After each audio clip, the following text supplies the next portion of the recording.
going on, ladies and gentlemen? My name is Kevin Jackowitz. This is the Kaged Review, and this is going to be a review for The Walking Dead Season 9, Episode 9. Mid-season return.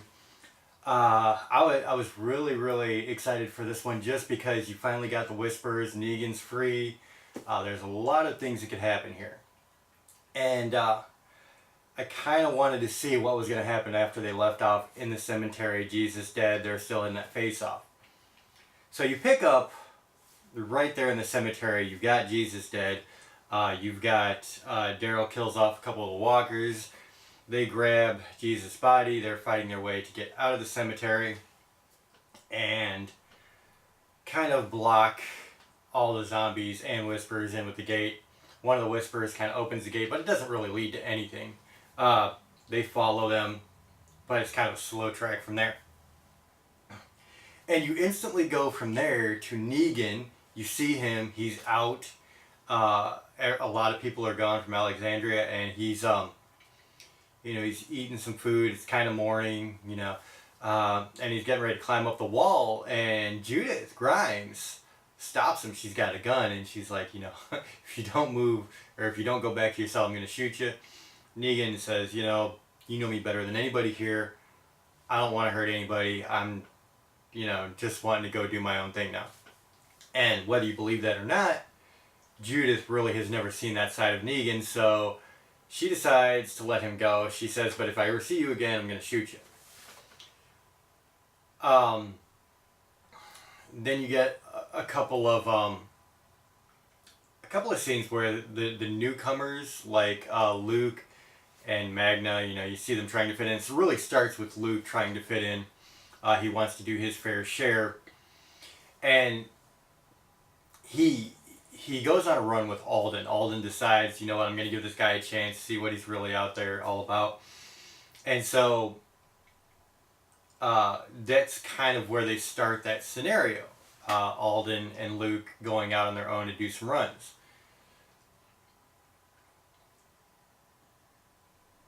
You get a Michonne and Daryl convo right after that. I thought it was really kind of important because Daryl, at this point, he's been the outsider. He's kind of been in the swamp or in the forest doing his own thing, looking to find any trace of Rick. And, at this point now, coming back, he's kind of unwantingly brought back into this whole scenario. And now he's with the group again. And Michonne, she says Jesus has been killed. These people are going to need a leader. And people look up to you, so it looks like he's going to be, a resistant leader. Much like Jesus was, honestly. And there's a scene where the group that left the cemetery with Michonne and Daryl and all them, they notice a group of walkers. And Daryl, being the keen hunter that he is, realizes that a couple of these guys are actually people. So he shoots one in the leg, and the rest of the zombies go and attack him, kill him. Michonne kills one, and so they corner another one. And they pull off the mask, and it's this young girl, who we later find out in the show is Lydia, which is Alpha's daughter, the leader of the Whisperers. And so they put her in a jail cell, and they're trying to interrogate her and try to figure out, how many Whisperers there are, who the leader is, what her name is, just trying to get as much information as she can. And so far, she's given them nothing. Henry, meanwhile, is still in one of the jail cells. And, he's being punished for, what happened prior to this. And it was really cool because Daryl gets this idea, and he's going to start being really harsh toward the prisoner Lydia. Henry, knowing Henry the way he does, is going to react and try to come to her defense. And so Daryl kind of goes overboard, and then he yells at Henry for putting his nose in where it didn't belong. And so Henry and Lydia start talking toward the end of the episode, and you see Daryl outside the jail cell just listening in to everything she's saying her name is Lydia, and starts, exposing more of the details that he's looking for. So it was a really smart way to do it. I really liked that they did that. Um, the other major thing that's really happening during this episode is you've got Negan out now, except he has no one there. No one's bringing him, you know, 50% of everything now. So he's learning how to survive again, and he's remembering, you know, that this is a pretty rough world, and he has no backup now, and the saviors are scattered. And so he's making this trek to the savior compound, and it's kind of hard, you know. There's zombie he's got to kill. He runs out of food. He's drinking dirty water. He gets sick from that water. So there's just so many things that are like really unpleasant about his journey just to get to the savior compound. And when he finally gets there, there's nothing. The saviors are all gone. Anybody that's left is died and, you know, turned to zombies. And so he realizes that he's made this trek for nothing, and there's nothing left for him. The life that he knew is gone. You know, he made this new life in this new world, but now that's disappeared too. So you see he doesn't know what to do. And there's a scene where the zombies that he used to keep in the yard to keep everybody away are all kind of roaming free and walking around, and he kills them all. And you see a little bit of Negan returning there. And I guess he just makes the decision that this isn't what he needs to do. And so he starts making the trek back to Alexandria, and Judith Grimes is out in front of Alexandria on a dirt road, and she sees Negan, and she says she was going to shoot him, so she shoots at the tire, and then they have a conversation, and he's like, you know, I realize there's nothing left for me, and I feel like you're the only friend that I have. And so they really make that connection that Judith is really taking Carl's place. Carl, killed off in the show, was the guy that Negan really connected with after everything had turned around with the war with the saviors. And so Judith is kind of taking that place as far as Negan's friend, and Henry is taking Carl's place as the one that Lydia is talking to in the jail cell, because that was also Carl in the comics.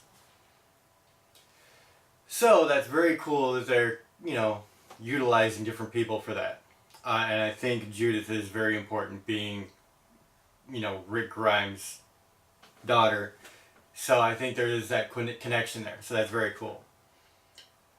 And the show leaves off with, you have Alden and Luke, who are still on this run. They've had a couple of close calls running into the walkers, and so they're on the trail, and they're, you know, heading back, and they get cut off. And it's a bunch of zombies who, of course, are whisperers, because they're just standing there. And honestly, for me, like, Alden and Luke's a very new character, and I don't know that Alden is that big of a character, in my opinion. But just the way they did it was like an oh shit moment, because it was like, you know what's coming. And you're just like, oh man. And so, sure enough, Alden and Luke, they're there, they see one of these whisperers, and then you just start seeing them surround them. And the leader, turns out to be Alpha, was the original one they were staring at, pulls out a sawed-off shotgun, and she's like, this is the end of the line, and that's where it cuts out. And so it was a very cool place to cut out. Kind of leaves us, you know, like they have to do something there. She has to kill at least one of them guys. That's a must, right off the bat. And so it does kind of build, you know, okay, which one of these or both of them are going to die, and what are the repercussions going to be, because, you know, it's coming. And so now you have a position where you have Negan, Daryl, Michonne, they're all in the kind of relatively the same place. Daryl, now Hilltop's leader. And it really brings out some questions, because I've said from the beginning, I want to see Negan lead the charge against the Whisperers. He's just got that in him, and he understands what it's like to be that mentally depraved. So I think if he has had that turnaround, it would be the perfect position to open a war like that. So I'm pretty excited about that. Overall, I really liked the show. I thought it was really good. I mean, one thing they were talking about in the Talking Dead afterward, that little, you know, talking bit they do after the show, it was really cool because they were talking about how, having the zombies initially it was very cool. You had this thing that they had to fight against, but then over 9 seasons, it's kind of lost something along the way. You get used to it. And so adding the whisperers now really does add another layer to like the creepy factor of all of this. Because now it's not just like, the standard zombie attacks and things like that. It's like you don't know which of these guys are going to be whisperers and not. And it really adds a lot of cool things that they can do with this. So I'm a big fan of that. I really did like it overall. I'd probably give it like an 8.5 or a 9 out of 10. I thought it was a very solid show all the way through. It really developed a lot of things. Um, and they're definitely taking their time getting Alpha really into the picture here. Hopefully next week we get more of her. We finally get to see her though. So very cool. I really liked it, really enjoyed it. Let me know what you guys think in the comments. If you enjoyed this, hit the like button, subscribe, and share. My name is Kevin Jackwitz. Kaged Nation out.